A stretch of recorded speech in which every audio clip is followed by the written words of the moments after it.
ਬਿਸਮਿਲ੍ਲਾਹਿਰਰਹਿਮਾਨਿਰਰਹੀਮ ਤੇ अस्सलाम वालेकुम। 26 ਮਈ ਪਾਕਿਸਤਾਨ ਦੇ ਵਿੱਚ ਪੀਰ ਦੀ ਦੁਪਹਿਰ ਤੇ ਅੱਜ ਦੇ ਪੰਜਾਬੀ ਵੀਲੌਗ 'ਚ ਚੜ੍ਹਦੇ ਤੇ ਲਹਿੰਦੇ ਪੰਜਾਬ ਦੇ ਸੱਜਣਾ ਤੇ ਮਿੱਤਰਾਂ, ਭੈਣਾਂ ਤੇ ਭਰਾਵਾਂ, ਮਾਵਾਂ ਤੇ ਬਜ਼ੁਰਗਾਂ ਨੂੰ ਜੀ ਆਇਆਂ ਨੂੰ।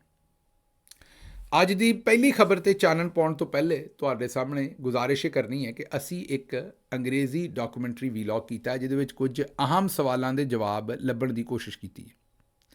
ਜਵਾਬ ਅਸੀਂ ਇਹ ਲੱਭਣ ਦੀ ਕੋਸ਼ਿਸ਼ ਕੀਤੀ ਹੈ ਕਿ ਇੰਡੀਆ ਨੇ ਪਾਕਿਸਤਾਨ ਤੇ ਮਿਜ਼ਾਈਲ ਮਾਰੇ। ਪਾਕਿਸਤਾਨ ਤੇ ਇੰਡੀਆ ਦੀ ਇੱਕ ਅੰਡਰਸਟੈਂਡਿੰਗ ਹੈ ਦੋਵਾਂ ਦੀ ਆਪਸ ਦੇ ਵਿੱਚ, ਕਿਉਂਕਿ ਦੋਨੋਂ ਐਟਮੀ ਮੁਲਕ ਨੇ ਔਰ ਇਹਨਾਂ ਦੀ ਇੱਕ ਅੰਡਰਸਟੈਂਡਿੰਗ ਡਿਵੈਲਪ ਹੋਈ 2002 2007 ਔਰ ਔਨਵਰਡ ਇਹ ਚੱਲਦੀ ਆ ਰਹੀ ਹੈ ਕਿ ਅਸੀਂ ਜਦੋਂ ਵੀ ਆਪਣੇ ਮੁਲਕ 'ਚ ਮਿਜ਼ਾਈਲ ਦਾ ਤਜਰਬਾ ਕਰਾਂਗੇ ਜਾਂ ਮਿਜ਼ਾਈਲ ਫਾਇਰ ਕਰਾਂਗੇ ਤੇ ਇੱਕ ਦੂਜੇ ਨੂੰ ਦੱਸਾਂਗੇ। ਉਹਦੀ ਵਜ੍ਹਾ ਕੀ ਹੈ ਕਿ ਅਗਰ ਇਹ ਇੱਥੇ ਤਜਰਬਾ ਕਰਨ ਲਈ ਫਾਇਰ ਕਰਨ ਤੇ ਉਹ ਸਮਝ ਲਏ ਕਿ ਐਟਮੀ ਮਿਜ਼ਾਈਲ ਛੱਡ ਦਿੱਤਾ ਤੇ ਉਹ ਉੱਥੋਂ ਛੱਡ ਨਾ ਦੇਣ, ਕਿਉਂਕਿ ਐਟਮੀ ਮੁਲਕ ਨੇ ਤੇ ਤਬਾਹੀ ਹੋ ਜਾਣੀ ਹੈ। ਇਸ ਦੀ ਗਲਤ ਫਹਿਮੀ ਤੋਂ ਬਚਣ ਵਾਸਤੇ ਇਹਨਾਂ ਨੇ ਇੱਕ ਦੂਜੇ ਦੇ ਨਾਲ ਕਿਹਾ ਕਿ ਅਸੀਂ ਇੱਕ ਦੂਜੇ ਨੂੰ ਟਾਈਮ, ਵਕਤ, ਮੁਕਾਮ, ਕਿੱਥੋਂ ਛੱਡਣਾ, ਕਿੱਥੇ ਜਾਣਾ ਹੈ ਦੱਸਾਂਗੇ। ਇਹ ਤਾਂ ਹੋ ਗਈ ਅੰਡਰਸਟੈਂਡਿੰਗ। ਇਸੇ ਚੱਕਰ 'ਚ ਜਿਹੜੇ ਇੰਡੀਆ ਦੇ ਜਿਹੜੇ ਫੋਰਨ ਮਿਨਿਸਟਰ ਨੇ ਜੈ ਸ਼ੰਕਰ, ਉਹਨਾਂ ਨੇ ਕਿਹਾ ਕਿ ਅਸੀਂ ਹਮਲਾ ਕਰਨ ਤੋਂ ਪਹਿਲਾਂ ਪਾਕਿਸਤਾਨ ਨੂੰ ਦੱਸਿਆ ਸੀ। ਹੁਣ ਉਹਨਾਂ ਦਾ ਜਿਹੜਾ ਬਿਆਨ ਹੈ ਤੇ ਜਿਹੜੀ ਪਾਕਿਸਤਾਨ ਦਾ ਇੰਤਜ਼ਾਮ ਹੈ, ਪਾਕਿਸਤਾਨ ਇੰਡੀਆ ਦਾ ਜਿਹੜੀ ਅੰਡਰਸਟੈਂਡਿੰਗ ਹੈ, ਇਹ ਦੋਨੋਂ ਗੱਲਾਂ ਇੱਕ ਦੂਜੇ ਦੇ ਨਾਲ ਇਕੱਠੀਆਂ ਹੁੰਦੀਆਂ ਨੇ, ਸਮਝ ਆਉਂਦੀ ਹੈ।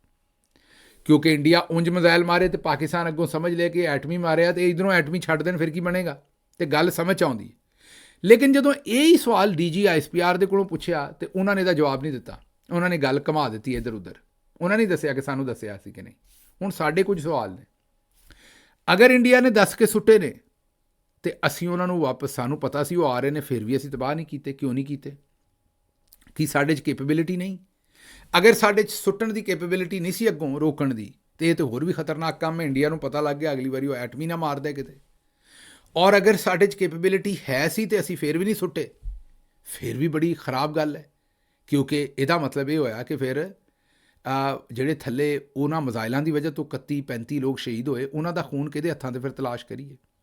ਦੂਜੀ ਗੱਲ ਇਹ ਕਿ ਅਗਰ ਉਹਨਾਂ ਨੇ ਸਾਨੂੰ ਦੱਸਿਆ ਸੀ ਔਰ ਸਾਡੇ 'ਚ ਕੈਪੇਬਿਲਿਟੀ ਵੀ ਸੀ ਔਰ ਅਸੀਂ ਫਿਰ ਨਹੀਂ ਰੋਕੇ, ਤੇ ਫਿਰ ਕਿਉਂ ਨਹੀਂ ਰੋਕੇ? ਅਸੀਂ ਇੰਡੀਆ 'ਤੇ ਐਡਾ ਟਰਸਟ ਕਿਵੇਂ ਕਰ ਲਿਆ ਕਿ ਉਹ ਜਿਹੜੇ ਮਿਜ਼ਾਈਲ ਸਨ ਉਹ ਸਾਦਾ ਨੇ, ਐਟਮੀ ਨਹੀਂ ਹੈਗੇ? ਔਰ ਤੀਸਰੀ ਗੱਲ, ਅਗਰ ਦੱਸਿਓ ਬਗੈਰ ਛੱਡੇ ਨੇ ਇੰਡੀਆ ਨੇ, ਤੇ ਇੰਡੀਆ ਨੇ ਐਡਾ ਵੱਡਾ ਰਿਸਕ ਕਿਸ ਤਰ੍ਹਾਂ ਲੈ ਲਿਆ ਕਿ ਇੱਕ ਐਟਮੀ ਮੁਲਕ 'ਤੇ ਮਿਜ਼ਾਈਲ ਮਾਰੇ ਨੇ। ਉਹ ਅਗਰ ਇਹਨੂੰ ਨਿਊਕਲੀਅਰ ਹਮਲਾ ਸਮਝ ਕੇ ਵਾਪਸ ਕਰ ਦਿੰਦਾ ਫਿਰ ਕੀ ਬਣਦਾ? ਤੇ ਇਹ ਬੜੇ ਅਹਿਮ ਸਵਾਲ ਨੇ। ਇਹ ਅਸੀਂ ਅੱਜ ਦੇ ਆਪਣੇ ਇੰਗਲਿਸ਼ ਡਾਕੂਮੈਂਟਰੀ ਵੀਲੌਗ ਦੇ ਵਿੱਚ ਜ਼ਰੂਰ ਰੱਖੇ ਨੇ।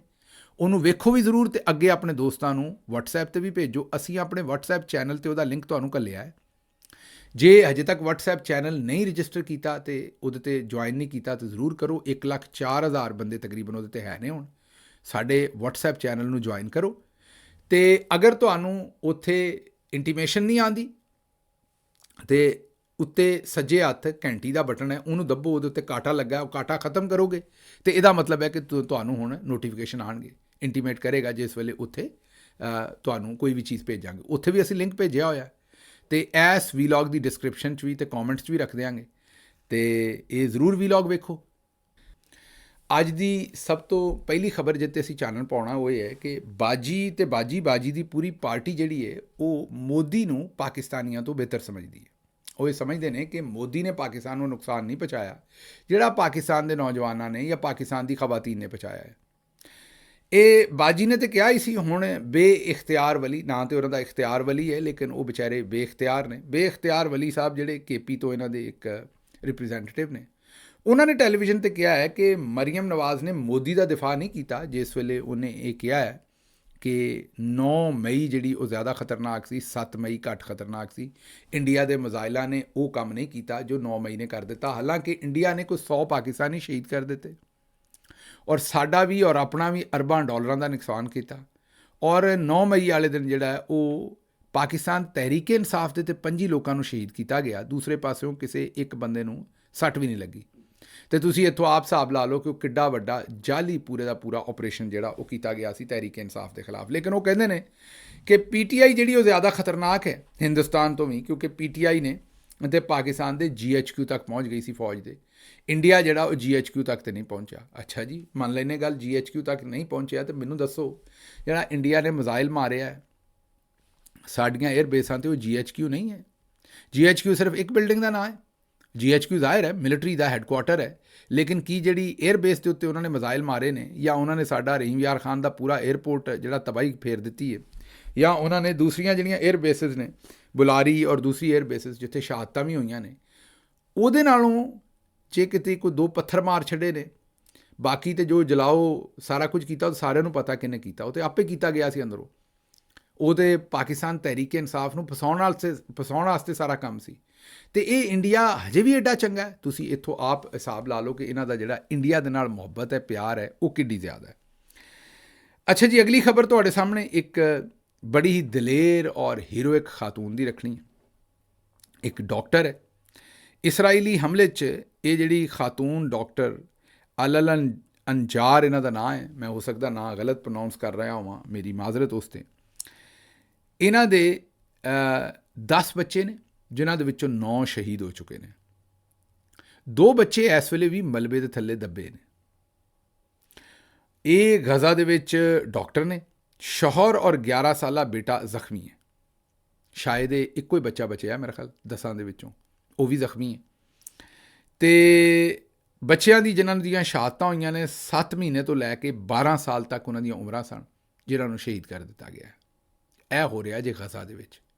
ਔਰ ਮੁਸਲਮਾਨ ਹੁਕਮਰਾਨ ਜਿੰਨੇ ਵੀ ਨੇ, ਉਹ ਕੋਈ ਇੱਕ ਪੱਪੀ ਇੱਧਰ ਦੇਣ ਡਿਆ, ਇੱਕ ਇੱਧਰ ਦੇਣ ਡਿਆ, ਜਹਾਜ਼ ਤੋਹਫੇ 'ਚ ਦਿੱਤੇ ਜਾ ਰਹੇ ਨੇ, ਪਤਾ ਨਹੀਂ ਕੀ ਕੁਝ ਕੀਤਾ ਜਾ ਰਿਹਾ, ਲੇਕਿਨ ਇਹਨਾਂ ਵਾਸਤੇ ਬੋਲਣ ਨੂੰ ਕੋਈ ਤਿਆਰ ਨਹੀਂ। ਔਰ ਦੁਕਾਨ ਸਾਹਿਬ ਵੀ ਕੋਈ ਨਹੀਂ ਬੋਲ ਰਿਹਾ ਇਹਦੇ ਉੱਤੇ, ਮਾਜ਼ਰਤ ਦੇ ਨਾਲ ਕੋਈ ਵੀ ਨਹੀਂ ਬੋਲਣ ਡਿਆ, ਸਾਰੇ ਖਾਮੋਸ਼ ਨੇ ਔਰ ਇਹ ਕੰਮ ਹੋ ਰਿਹਾ। ਅੱਛਾ, ਮਾਜ਼ੀ ਦੇ ਵਿੱਚ ਅਰਦਗਾਨ ਸਾਹਿਬ ਬਿਆਨ ਦਿੰਦੇ ਸੀ, ਹੁਣ ਉਹ ਬਿਆਨ ਵੀ ਨਹੀਂ ਦਿੰਦੇ। ਹੁਣ ਉਹਨਾਂ ਨੇ ਵੀ ਸਾਇਲੈਂਟ ਮੋਡ ਔਨ ਕੀਤਾ, ਉਹਨਾਂ ਨੂੰ ਵੀ ਕੋਈ ਇਹਦੇ ਨਾਲ ਖਾਸ ਲੈਣ ਦੇਣ ਨਜ਼ਰ ਨਹੀਂ ਆਉਂਦਾ। ਤੇ ਅਗਰ ਅੱਜ ਮੈਂ ਬਾਰ-ਬਾਰ ਇਹ ਕਹਿਣਾ, ਸ਼ਾਇਦ ਤੁਹਾਨੂੰ ਲੱਗਦਾ ਹੋਵੇ ਕਿ ਐਵੇਂ ਬਸ ਮੈਂ ਮਸ਼ਹੂਰੀ ਲਈ ਕਹਿਣਾ, ਨਹੀਂ, ਇਹ ਤੁਹਾਨੂੰ ਵੀ ਪਤਾ ਤੇ ਮੈਨੂੰ ਵੀ ਪਤਾ ਹੈ ਕਿ ਅਗਰ ਇਮਰਾਨ ਖਾਨ ਜੇਲ੍ਹ ਤੋਂ ਬਾਹਰ ਹੁੰਦੇ ਤੇ ਅੱਜ ਇਹਨਾਂ ਵਾਸਤੇ ਪੂਰੀ ਆਵਾਜ਼ ਨਾਲ, ਪੂਰੇ ਕੱਦ ਨਾਲ ਇਹਨਾਂ ਲਈ ਆਵਾਜ਼ ਉਠਾਉਂਦੇ।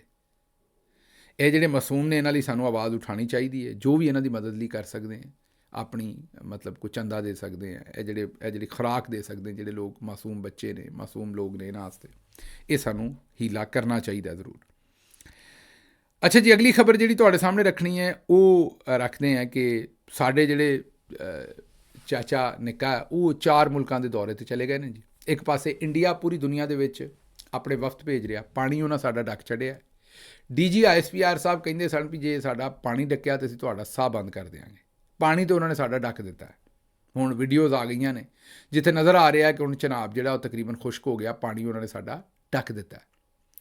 ਐਸੀ ਸੂਰਤ ਹਾਲ 'ਚ ਚਲੋ ਅਸੀਂ ਉਹਨਾਂ ਦਾ ਸਾਹ ਨਹੀਂ ਬੰਦ ਕਰ ਸਕਦੇ, ਕੋਈ ਉਹਨਾਂ ਨਾਲ ਗੱਲਬਾਤ ਹੀ ਕਰ ਲਈਏ, ਕੋਈ ਦੁਨੀਆ ਦੇ ਕਿਸੇ ਮੁਲਕਾਂ ਨਾਲ ਗੱਲ ਕਰ ਲਈਏ, ਲੇਕਿਨ ਅਸੀਂ ਆ ਜਾ ਕੇ ਇਹ ਹੀ 3-4 ਮੁਲਕ ਨੇ, ਤੁਰਕੀ ਹੋ ਗਿਆ, ਆਜ਼ਰਬਾਈਜਾਨ ਹੋ ਗਿਆ, ਜਿਹੜੇ ਸਾਨੂੰ ਪਹਿਲਾਂ ਹੀ ਸਪੋਰਟ ਕਰਦੇ ਨੇ ਮਾੜੀ ਚੰਗੀ, ਉੱਥੇ ਹੀ ਜਾਂਦੇ ਬਾਰ-ਬਾਰ। ਉਹ ਬਈ ਇਹ ਤਾਂ ਸਪੋਰਟ ਕਰਦੇ ਨੇ, ਅਸਲ ਤੇ ਉਹਨਾਂ ਮੁਲਕਾਂ ਨਾਲ ਜਾ ਕੇ ਇੰਗੇਜ ਕਰੋ ਜਿਹੜੇ ਸਾਨੂੰ ਸਪੋਰਟ ਨਹੀਂ ਕਰਦੇ, ਜਾਂ ਜਿੱਥੋਂ ਕੋਈ ਗੱਲ ਕਰਵਾ ਲਈਏ, ਜਿਹਨਾਂ ਦਾ ਇੰਡੀਆ ਦੇ ਉੱਤੇ ਕੋਈ ਵਜ਼ਨ ਹੋਵੇ, ਇਹਨਾਂ ਦਾ ਵੀ ਸ਼ੁਕਰੀਆ ਅਦਾ ਕਰੋ। ਮੈਂ ਇਹ ਨਹੀਂ ਕਹਿ ਰਿਹਾ ਨਾ ਕਰੋ, ਲੇਕਿਨ ਉਹਨਾਂ ਮੁਲਕਾਂ 'ਚ ਵੀ ਜਾਓ, ਉੱਥੇ ਵੀ ਗੱਲ ਕਰੋ। ਇਹ ਪਾਣੀ ਬੰਦ ਹੋ ਗਿਆ, ਤੁਸੀਂ ਤਾਂ ਉਹਨਾਂ ਦਾ ਸਾਹ ਬੰਦ ਨਹੀਂ ਕਰਨਾ, ਉਹਨਾਂ ਸਾਡਾ ਪਾਣੀ ਬੰਦ ਕਰ ਦਿੱਤਾ। ਇਹ ਤੇ ਕਹਿਤ ਪੈ ਜਾਏਗਾ, ਫਸਲਾਂ ਤਬਾਹ ਹੋ ਜਾਣਗੀਆਂ। ਪਾਣੀ ਉਹਨਾਂ ਆਲਰੇਡੀ ਬੰਦ ਕਰ ਛੱਡਿਆ। ਅਸੀਂ ਲਾਹੌਰ ਦੇ ਵਿੱਚ ਜਸ਼ਨ ਮਨਾਉਂਦੇ ਰਹੇ, ਤੁਸੀਂ ਕੱਲ੍ਹ ਵੇਖਿਆ ਹੀ ਹੈ ਲਾਹੌਰ ਦੇ ਵਿੱਚ ਕੀ। ਅੱਛਾ, ਸਿਰਫ ਅਸੀਂ ਪਾਣੀ ਬੰਦ ਦੇ ਬਾਵਜੂਦ ਜਸ਼ਨ ਨਹੀਂ ਮਨਾ ਰਹੇ, ਦੂਜੇ ਪਾਸੇ 2 ਬੱਚੀਆਂ ਮਜ਼ੀਦ ਸ਼ਹੀਦ ਹੋ ਗਈਆਂ ਨੇ ਖੁਸ਼ਦਾਰ ਵਾਲੇ ਬੱਚਿਆਂ ਦੇ ਵਿੱਚੋਂ। ਉੱਥੇ ਹੁਣ ਸ਼ਹਾਦਤਾਂ ਵੱਧਦੀਆਂ ਜਾ ਰਹੀਆਂ ਨੇ। ਇੱਕ ਪਾਸੇ ਬਲੂਚਿਸਤਾਨ 'ਚ ਲੋਕ ਆਪਣੇ ਬੱਚਿਆਂ ਦੇ ਜਨਾਜ਼ੇ ਚੁੱਕਣ ਡਏ ਨੇ, ਅਸੀਂ ਲਾਹੌਰ ਦੇ ਵਿੱਚ ਜਨਾਬ ਕਿੰਨੇ ਜਾਣਾ ਬਿੱਲੋ ਦੇ ਘਰ 'ਤੇ ਮਜਾਜਣ ਤੇ ਪਤਾ ਨਹੀਂ ਕਿਹੜੇ ਗਾਣੇ ਦੇ ਉੱਤੇ ਲਾਚੇ ਪਾ ਕੇ ਤੇ ਜਨਾਬ ਅਸੀਂ ਭੰਗੜੇ ਪਾਉਣ ਡਏ। ਫਿਰ ਅਸੀਂ ਆਨੇ ਵੀ ਉਹ ਪੰਜਾਬੀਆਂ ਦੇ ਨਾਲ, ਪੰਜਾਬੀਆਂ ਨੂੰ ਉਹ ਬੇਹਯਾ ਬੇਸ਼ਰਮ ਆਖਦੇ ਨੇ। ਹੁਣ ਉਹ ਜਿਹੜੇ ਡਿਫਰੈਂਸਿਸ ਨੇ KP ਦੇ, ਜਾਂ ਗ੍ਰੀਵੈਂਸਿਸ ਨੇ ਜਿਹੜੇ KP ਦੇ ਪੰਜਾਬੀਆਂ ਦੇ ਨਾਲ, ਜਾਂ ਬਲੂਚਿਸਤਾਨ ਦੇ, ਜਾਂ ਅੰਦਰੂਨ ਸਿੰਧ ਦੇ, ਉਹ ਇਹਨਾਂ ਵਜ੍ਹਾ ਤੋਂ ਹੀ ਨੇ ਵੀ ਉੱਥੇ ਉਹ ਲਾਸ਼ਾਂ ਚੁੱਕਦੇ ਨੇ, ਅਸੀਂ ਇੱਥੇ ਭੰਗੜੇ ਪਾਉਣੇ। ਅਸੀਂ ਬੰਦੇ ਦੇ ਪੁੱਤਰ ਨਹੀਂ ਬਣ ਸਕਦੇ ਥੋੜ੍ਹੀ ਦੇਰ ਵਾਸਤੇ? ਸਾਨੂੰ ਨਹੀਂ ਪਤਾ ਕਿ ਕਿੰਨੀਆਂ ਉੱਥੇ ਸ਼ਹਾਦਤਾਂ ਹੋਈਆਂ ਨੇ, ਮਾਸੂਮ ਬੱਚੇ ਸ਼ਹੀਦ ਹੋਏ ਨੇ। ਅਸੀਂ ਇਹ ਨਾਰਮਲ ਬਣਾ ਦਿੱਤਾ ਕੰਮ, ਡਰੋਨ ਮਾਰੋ, ਉੱਥੇ ਬੱਚੇ ਮਾਰ ਦਿਓ ਜਿੰਨੇ ਮਰਜ਼ੀ, ਫਿਰ ਉਹਨਾਂ ਨੂੰ ਬਾਅਦ ਦੇ ਵਿੱਚ ਪੈਸੇ ਦੇ ਦਿਓ ਘਰ ਵਾਲਿਆਂ ਨੂੰ, ਅਜ਼ੀਜ਼ਾਂ ਨੂੰ, ਅਤੇ ਬਸ ਜੀ ਕੰਮ ਪੂਰਾ ਹੋ ਗਿਆ। ਅੱਛਾ, ਇਸੇ ਤਰੀਕੇ ਨਾਲ ਬੱਚੇ ਸ਼ਹੀਦ ਹੋ ਗਏ ਨੇ, ਇੱਧਰ ਜਨਾਬ PSL ਤੇ ਭੰਗੜੇ ਪੈ ਰਹੇ, ਕਿਉਂਕਿ ਇਹ ਸੂਟ ਕਰਦਾ ਫੀਲਡ ਮਾਰਸ਼ਲ ਸਾਹਿਬ ਨੂੰ ਇਸ ਵੇਲੇ ਵੀ ਕੌਮ ਜਿਹੜੀ ਹੈ ਜਨਾਬ ਕਵੇ ਕਿ ਨਾਰਮਲ, ਉਹਨਾਂ ਨੇ ਬਸ ਕੌਮ ਨੂੰ ਨਾਰਮਲ ਦਿਖਾਉਣਾ ਕਿ ਸਭ ਨਾਰਮਲ ਹੈ। ਭਾਵੇਂ ਤੁਹਾਡੇ ਇੱਟ ਨਾ ਇੱਟ ਖੜਕਾ ਦੇਵੇ ਦੁਸ਼ਮਣ ਤੁਹਾਡਾ ਜਿਹੜਾ ਦਹਿਸ਼ਤਗਰਦੀ ਕਰ ਕਰਕੇ ਹਰ ਥਾਂ 'ਤੇ। ਲੇਕਿਨ ਇਹਨਾਂ ਦਾ ਮਕਸਦ ਇਹ ਕਿ ਮੁਲਕ ਨੂੰ ਨਾਰਮਲ ਦਿਖਾਈਏ ਕਿ ਨਾ ਇਮਰਾਨ ਖਾਨ ਦੀ ਕਿਸੇ ਨੂੰ ਪਰਵਾਹ ਹੈ, ਨਾ ਯਾਸਮੀਨ ਰਾਸ਼ਦ ਦੀ, ਨਾ ਮਾਸੂਮਾਂ ਦੀ ਕਿਸੇ ਦੀ, ਨਾ ਉਹਨਾਂ ਬੱਚਿਆਂ ਦੀ। ਇੱਥੇ ਭੰਗੜੇ ਪੈ ਰਹੇ ਨੇ। ਅਗਲੇ ਪਾਸਿਓਂ ਉਹ ਸਾਡਾ ਜਿਹੜਾ ਸ਼ਤੂੰਗੜਾ ਮੈਂ ਪਿਆਰ ਨਾਲ ਕਹਿਣ ਡਿਆ, ਇਬਰਾਰੁਲ ਹਕ ਸਾਹਿਬ, ਉਹਨਾਂ ਦੀ ਹਾਲਤ ਵੇਖ ਲਓ ਉਹਨਾਂ ਨੇ ਕੀ ਕੀਤੀ ਹੈ। ਉਹ ਭਾਈ ਮੇਰੇ, ਤੈਨੂੰ ਇਮਰਾਨ ਖਾਨ ਨੇ ਕਿੰਨੀ ਇੱਜ਼ਤ ਦਿੱਤੀ, 2-3 ਵਾਰੀ ਟਿਕਟ ਦਿੱਤੀ ਹੈ। ਇੱਕ ਐਸਾ ਇਲੈਕਸ਼ਨ ਜਿਹੜਾ ਸ਼ਾਇਦ, ਚਲੋ ਛੱਡੋ ਇਸ ਗੱਲ ਨੂੰ, ਲੇਕਿਨ ਤੁਹਾਨੂੰ ਉਹਨਾਂ ਨੇ 2-3 ਵਾਰੀ ਇੰਨਾ ਇਹਤਰਾਮ ਦਿੱਤਾ ਹੈ, ਤੁਸੀਂ ਹੋਰ ਕੁਝ ਨਹੀਂ ਕਰ ਸਕਦੇ, ਘਰ ਹੀ ਬਹਿ ਜਾਂਦੇ। ਮਤਾਨਤ ਵੀ ਕਿਸੇ ਸ਼ਾਇਦ ਹੈ, ਜੱਟਾਂ ਦਾ ਪੁੱਤਰ ਹੈ, ਯਾਰੀ ਜੱਟ ਦੀ ਤੂਤ ਦਾ ਮੋਛਾ। ਮੇਰਾ ਮਤਲਬ ਯਾਰੀ ਦੇ ਚੱਕਰ 'ਚ ਚਲੋ ਨਿਭਾ ਦਿਓ, ਛੱਡ ਦਿਓ ਸਿਆਸਤ ਨੂੰ।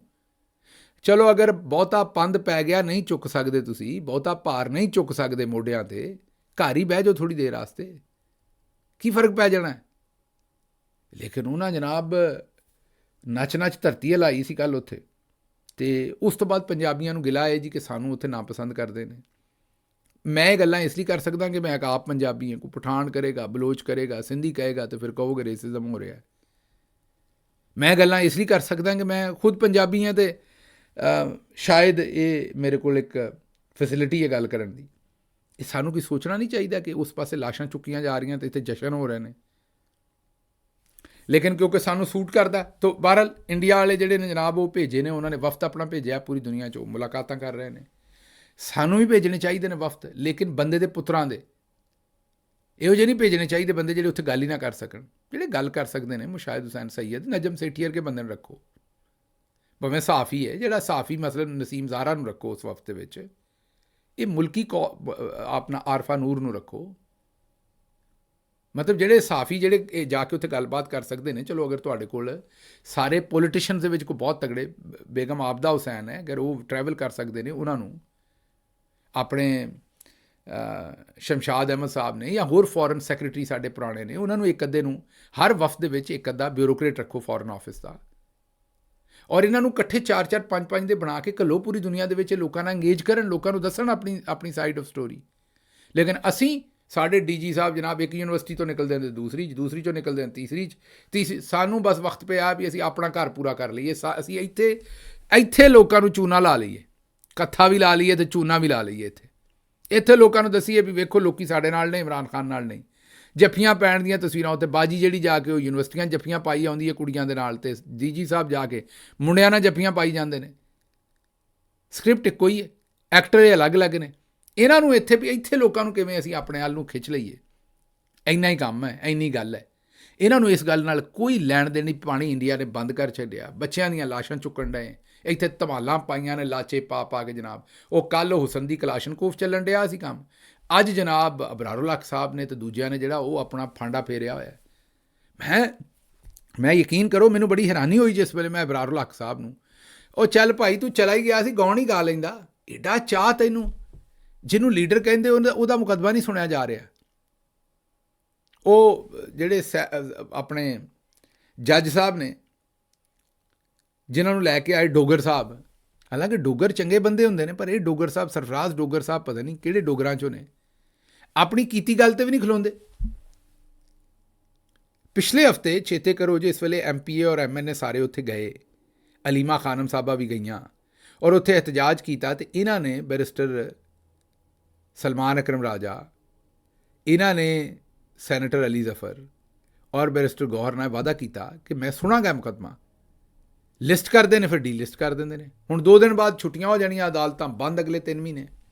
ਇਮਰਾਨ ਖਾਨ ਸਾਹਿਬ ਉਸੇ ਹੀ ਚੈਂਬਰ ਦੇ ਵਿੱਚ, ਅਤੇ ਕੱਲ੍ਹ ਉਹਨੇ ਨੱਚ ਕਮਲਾ ਹੋ ਗਿਆ ਸਾਡਾ ਅਬਰਾਰੁਲ ਹਕ। ਉਹ ਜੱਟਾਂ ਦਾ ਮੁੰਡਾ ਹੈ, ਕੋਈ ਥੋੜ੍ਹਾ ਜਿਹਾ ਵੀਰ ਮੇਰਿਆ ਖਲੋ ਜਾਂਦਾ, ਪੈਰ ਲਾ ਲੈਂਦਾ ਇਮਰਾਨ ਖਾਨ ਨਾਲ, ਕਿੱਡਾ ਘਾਟਾ ਪੈ ਜਾਣਾ ਸੀ ਮੈਨੂੰ ਦੱਸ ਮੇਰਾ ਵੀਰ।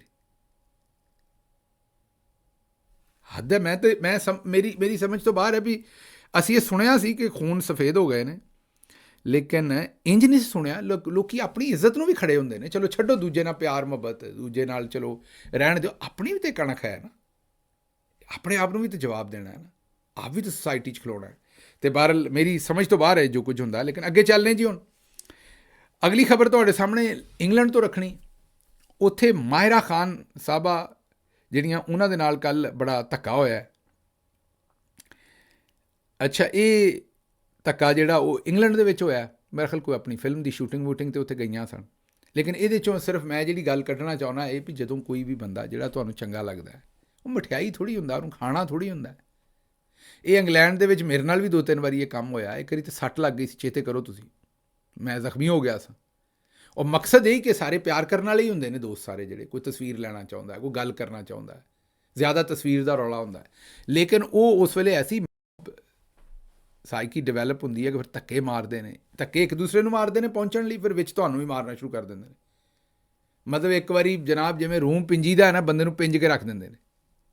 ਥੋੜ੍ਹਾ ਜਿਹਾ ਖਿਆਲ ਕਰਿਆ ਕਰੋ। ਮਤਲਬ ਉਹਨੇ ਖਾਤੂਨ ਹੈ, ਪਾਕਿਸਤਾਨ ਦਾ ਇਮੇਜ ਕੀ ਜਾਏਗਾ, ਐਕਟਰੈਸ ਹੈ, ਆਪਣਾ ਕੰਮ ਕਰ ਰਹੀ ਹੈ, ਉੱਥੇ ਉਹਦੀ ਸਿਕਿਉਰਿਟੀ ਦੇ ਜਿਹੜੇ ਹਾਲਾਤ ਬਣਾਏ ਨੇ, ਅਤੇ ਇਹ ਬੜੇ ਅਫਸੋਸਨਾਕ ਮਨਾਜ਼ਰ ਨਜ਼ਰ ਆਏ ਨੇ। ਮੈਂ ਲੋਕਾਂ ਦੇ ਕੋਲੋਂ ਇਹ ਰਿਕੁਐਸਟ ਕਰਾਂਗਾ ਕਿ ਜਦੋਂ ਵੀ ਕੋਈ ਬੰਦਾ, ਯਕੀਨ ਕਰੋ ਕਿ ਮੈਂ ਉੱਥੇ ਪੈਰਿਸ ਦੇ ਵਿੱਚ ਇੱਕ ਇਹਤਜਾਜ ਕੀਤਾ, ਅਤੇ ਉੱਥੋਂ ਜਿਸ ਵੇਲੇ ਮੈਂ ਸਟੇਜ ਤੋਂ ਉਤਰ ਕੇ ਤੁਰਿਆ ਅਤੇ ਉਹ ਪਬਲਿਕ ਸਾਰੀ ਇਹੀ ਕੰਮ ਜਿਹੜਾ ਇਸ ਤੋਂ ਖਤਰਨਾਕ ਕੰਮ ਹੋ ਗਿਆ ਸੀ ਉੱਥੇ। ਅਤੇ ਮੇਰੇ ਕੋਲ ਇੱਕ ਹੀ ਰਾਹ ਸੀ ਕਿ ਜਾਂ ਤਾਂ ਫਿਰ ਮੈਂ ਕਾਬੂ ਆ ਜਾਂਦਾ ਅਤੇ ਜਾਂ ਮੈਂ ਭੱਜ ਪੈਂਦਾ। ਮੈਂ ਫਿਰ ਦੌੜਿਆ। ਸਾਡੇ ਉਹ ਪਿਆਰ ਕਰਨ ਵਾਲੇ ਵੋਟਰ ਸਪੋਰਟਰ ਨੇ ਸਾਰੇ, ਲੇਕਿਨ ਉਹ ਪਿਆਰ ਦੇ ਵਿੱਚ ਕੰਮ ਜਿਹੜਾ ਨਾ ਉਹ ਫਿਰ ਦੂਸਰੇ ਪਾਸੇ ਨੂੰ ਹੋ ਜਾਂਦਾ ਹੈ, ਕਿਉਂਕਿ ਇੱਕ ਦੂਜੇ ਨਾਲ ਲੜਦੇ ਨੇ, ਧੱਕੇ ਮਾਰਦੇ ਨੇ, ਉਹਦੇ ਵਿੱਚ ਹੀ ਕਿਸੇ ਦੀ ਕੋਹਣੀ ਤੁਹਾਨੂੰ ਵੱਜਦੀ ਹੈ, ਕਿਸੇ ਦਾ ਪੈਰ ਤੁਹਾਡੇ ਪੈਰਾਂ ਦੇ ਉੱਤੇ ਰੱਖ ਦਿੰਦੇ ਨੇ, ਤੁਹਾਡੇ ਕੋਈ ਪੈਰ ਨੂੰ ਫ੍ਰੈਕਚਰ ਹੋ ਜਾਏ, ਕੋਈ ਹੋਰ ਮਾਮਲੇ ਸ਼ੁਰੂ ਹੋ ਜਾਂਦੇ ਨੇ ਉੱਥੇ, ਲੜਾਈਆਂ ਝਗੜੇ, ਉਹਦੀ ਜ਼ਦ 'ਚ ਤੁਸੀਂ ਵੀ ਆ ਜਾਂਦੇ ਹੋ, ਉਹ ਬਚਣਾ ਫਿਰ ਔਖਾ ਹੋ ਜਾਂਦਾ। ਤਾਂ ਮੈਂ ਸਾਹਮਣੇ ਉਹ ਇੱਕ ਜਗ੍ਹਾ ਸੀ ਚੌਕ ਦੇ ਵਿੱਚ, ਉਸ ਤੋਂ ਮੈਂ ਜਦੋਂ ਨਿਕਲਿਆ ਤਾਂ ਸਾਹਮਣੇ ਇੱਕ ਟੈਕਸੀ ਸੀ। ਉਹ ਜਿਸ ਵੇਲੇ ਮੈਂ ਤੇਜ਼ੀ ਨਾਲ ਜਾ ਰਿਹਾ ਸਾਂ ਅਤੇ ਮੇਰੇ ਪਿੱਛੇ ਇੱਕ ਪੂਰਾ ਹਜੂਮ ਆ ਰਿਹਾ ਸੀ, ਅਤੇ ਉਹ ਟੈਕਸੀ ਵਾਲੇ ਨੇ ਟੈਕਸੀ ਡੱਕੀ, ਉਹ ਪਾਕਿਸਤਾਨੀ ਸੀ। ਉਹਨੇ ਦਰਵਾਜ਼ਾ ਖੋਲ੍ਹਿਆ, ਉਹਦੇ 'ਚ ਮੈਂ ਬੈਠਾ, ਅਤੇ ਉਹ ਮੈਨੂੰ ਅੱਗੇ ਜਾ ਕੇ ਉਹਨੇ ਫਿਰ ਟੈਕਸੀ ਰੋਕੀ ਰੱਖੀ, ਜਦੋਂ ਤੱਕ ਦੂਸਰੇ ਸਾਥੀ ਆ ਨਹੀਂ ਗਏ, ਅਤੇ ਉਸ ਤਰ੍ਹਾਂ ਨਿਕਲੇ। ਅਤੇ ਥੋੜ੍ਹਾ ਜਿਹਾ ਜਿਹੜਾ ਬੰਦਾ ਪ੍ਰਾਹੁਣਾ ਆਇਆ ਹੁੰਦਾ ਹੈ, ਉਹਨੂੰ ਥੋੜ੍ਹਾ ਜਿਹਾ ਰਾਹ ਦਿਆ ਕਰੋ। ਪਿਆਰ ਮੁਹੱਬਤ ਤੁਹਾਡਾ ਸਿਰ ਅੱਖਾਂ 'ਤੇ, ਇਹ ਬੜਾ ਵੱਡਾ ਸਰਮਾਇਆ ਹੈ ਜਦੋਂ ਤੁਸੀਂ ਕਿਸੇ ਨਾਲ ਵੀ ਪਿਆਰ ਕਰਦੇ ਹੋ। ਕੋਈ ਸਿਆਸਤਦਾਨ ਹੈ, ਕੋਈ ਕ੍ਰਿਕਟਰ ਹੈ, ਕੋਈ ਐਕਟਰ ਹੈ, ਐਕਟਰਸ ਹੈ, ਲੇਕਿਨ ਥੋੜ੍ਹੀ ਪਰਸਨਲ ਸਪੇਸ ਦਾ ਵੀ ਥੋੜ੍ਹਾ ਜਿਹਾ ਖਿਆਲ ਰੱਖਿਆ ਕਰੋ। ਅੱਛਾ ਜੀ, ਅਗਲੇ ਪਾਸੇ ਚੱਲਨੇ ਜ਼ਰਾ। ਅਗਲੀ ਖਬਰ ਇਹ ਹੈ ਕਿ ਅਬਸਾਰ ਆਲਮ ਸਾਹਿਬ ਕਹਿੰਦੇ ਨੇ ਕਿ ਵਿਚਲੀ ਗੱਲ ਇਹ ਹੈ ਕਿ ਪਾਕਿਸਤਾਨ ਨੇ ਇੰਡੀਆ ਦੇ ਬਹੁਤ ਸਾਰੇ ਦਿਹਾਤ 'ਤੇ ਕੀਤਾ ਹੈ ਕਬਜ਼ਾ। ਉਹਨਾਂ ਕਿਹਾ ਇੰਡੀਆ ਦੇ ਬੜੇ ਸਾਰੇ ਪਿੰਡ ਜਿਹੜੇ ਨਾ ਦਿਹਾਤ ਇਲਾਕੇ ਨੇ, ਉਹਨਾਂ 'ਤੇ ਪਾਕਿਸਤਾਨ ਨੇ ਕਬਜ਼ਾ ਕਰ ਲਿਆ ਹੈ। ਇੰਡੀਆ ਇਹ ਗੱਲ ਦੁਨੀਆ ਨੂੰ ਦੱਸਦਾ ਨਹੀਂ। ਉਹ ਜਿਹੜੀ ਹੁੰਦੀ ਨਹੀਂ ਪੰਜਾਬੀ 'ਚ, ਦੱਸੀ ਨਾ, ਵਿਚਲੀ ਗੱਲ ਤੈਨੂੰ ਦੱਸੀ ਹੈ ਪਰ ਗਾਂ ਭੈਣੇ ਦੱਸੀ ਨਾ। ਉਹ ਭੈਣ ਉੱਥੋਂ ਉੱਠ ਕੇ ਪੂਰੇ ਪਿੰਡ ਨੂੰ ਦੱਸਦੀ ਹੈ। ਅਬਸਾਰ ਆਲਮ ਸਾਹਿਬ ਵੀ ਐਡੇ ਕੁ ਵੱਡੇ ਝੂਠੇ ਨੇ, ਮੈਂ ਆਨਾ ਵੀ ਐਡਾ ਝੂਠਾ ਬੰਦਾ ਮੈਂ ਦੁਨੀਆ 'ਚ ਕੋਈ ਨਹੀਂ ਵੇਖਿਆ। ਐਡੇ ਵੱਡੇ ਝੂਠੇ ਨੇ ਕਿ ਇਹ ਵੀ ਪੈਰ ਬੰਨ੍ਹ ਕੇ ਝੂਠ ਮਾਰਦੇ, ਲੇਕਿਨ ਮਾਰਨਾ ਵੀ ਚਾਹੀਦਾ। ਉਹਦੀ ਵਜ੍ਹਾ ਹੈ ਕਿ ਫਾਲੋਅਰ ਕਿਹਦੇ, ਨਵਾਜ਼ ਸ਼ਰੀਫ ਸਾਹਿਬ ਦੇ, ਹਜ਼ੂਰ ਇਹ ਹਮ ਵਜ਼ਰਾਏ। ਉਹਨੇ ਗੱਲ ਹੀ ਅੱਗੇ ਟਪਾਤੀ। ਉਹਨੇ ਕਿਹਾ ਮਾਮਲਾ ਇਹ ਹੈ ਕਿ ਪਾਕਿਸਤਾਨ ਨੇ ਇੰਡੀਆ ਦੇ ਇਲਾਕੇ ਕਬਜ਼ੇ 'ਚ ਕੀਤੇ ਨੇ, ਇੰਡੀਆ ਦੱਸਦਾ ਨਹੀਂ, ਇਸ ਵਜ੍ਹਾ ਤੋਂ ਕੰਮ ਗਾਹ ਨਹੀਂ ਤੁਰਨ ਡਿਆ। ਅੱਛਾ ਜੀ, ਚਲੋ ਮੰਨ ਲੈਨੇ ਇਸ ਗੱਲ ਨੂੰ। ਅੱਛਾ ਜੀ, ਬਿਜਲੀ ਚੋਰੀ ਦੇ ਨਵੇਂ ਆਏ ਨੇ ਹੁਣ ਅਦਾਦੋ ਸ਼ੁਮਾਰ। ਖੈਬਰ ਪਖਤੂਨਖਵਾ ਨੂੰ ਕਹਿੰਦੇ ਨੇ ਜੀ ਸਭ ਤੋਂ ਜ਼ਿਆਦਾ ਬਿਜਲੀ ਚੋਰੀ ਕਰਦਾ ਹੈ, ਇਲਜ਼ਾਮ ਲਾਉਂਦੇ ਨੇ। ਉੱਥੋਂ ਬਿੱਲ ਨਹੀਂ ਦਿੰਦੇ ਲੋਕੀ ਅਤੇ ਬਿਜਲੀ ਚੋਰੀ। ਇਹ ਜ਼ਰਾ ਹੁਣ ਵੇਖਣਾ, ਤਾਂ ਤੁਸੀਂ ਹੈਰਾਨ ਹੋਵੋਗੇ। ਇਹ ਸੂਬਾਈ ਹੁਕੂਮਤ ਨੇ ਬਿਜਲੀ ਦੇ ਬਿੱਲ ਦੀ ਆਪਣੀ ਮੱਧ ਦੇ ਵਿੱਚ ਕਿੰਨੇ ਪੈਸੇ ਦੇਣੇ? ਸਿੰਧ ਨੇ 67 ਅਰਬ, ਬੱਲੇ ਹੋ ਸ਼ੇਰ ਬਗਿਓ, 67 ਬਿਲੀਅਨ। ਪੰਜਾਬ 42 ਅਰਬ, ਬਲੋਚਿਸਤਾਨ 42 ਅਰਬ ਹੈ। ਬਲੋਚਿਸਤਾਨ ਨੇ ਕੰਮ ਚੁੱਕਿਆ ਆਬਾਦੀ ਦੇ ਲਿਹਾਜ਼ ਨਾਲ, ਇਹਦਾ ਬਹੁਤ ਬਿੱਲ ਹੈ ਬਲੋਚਿਸਤਾਨ। ਲੇਕਿਨ ਖੈਬਰ ਪਖਤੂਨਖਵਾ ਸਿਰਫ 10 ਅਰਬ। ਕੁੱਲ ਬਕਾਇਆਜਾਤ 161 ਅਰਬ। ਇਹ ਡੌਨ ਨੇ 24 ਮਈ 2025 ਨੂੰ ਇਹ ਸਟੋਰੀ ਜਿਹੜੀ ਉਹ ਪਬਲਿਸ਼ ਕੀਤੀ ਹੈ। ਅਤੇ ਤੁਸੀਂ ਇੱਥੋਂ ਆਪ ਹਿਸਾਬ ਲਾ ਲਓ ਕਿ ਮਾਮਲਾ ਜਿਹੜੇ ਨੇ ਇੱਥੇ ਸਾਨੂੰ ਕੀ ਦੱਸਦੇ ਨੇ। ਅੱਛਾ ਜੀ, ਅਗਲੀ ਖਬਰ ਇਹ ਕਿ ਲਾਹੌਰ ਦੇ ਵਿੱਚ ਦਬਾ ਕੇ ਜਾਲੀ ਮੈਡੀਸਨਸ ਮਿਲ ਰਹੀਆਂ ਨੇ ਇਸ ਵੇਲੇ।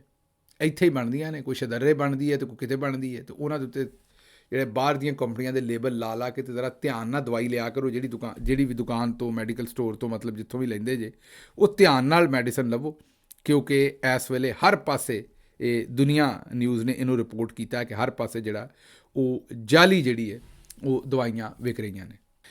ਲਓ ਜੀ, ਮੈਨੂੰ ਇੱਥੋਂ ਦਿਓ ਹੁਣ ਇਜਾਜ਼ਤ, ਅਤੇ ਰੱਬ ਰਾਖਾ।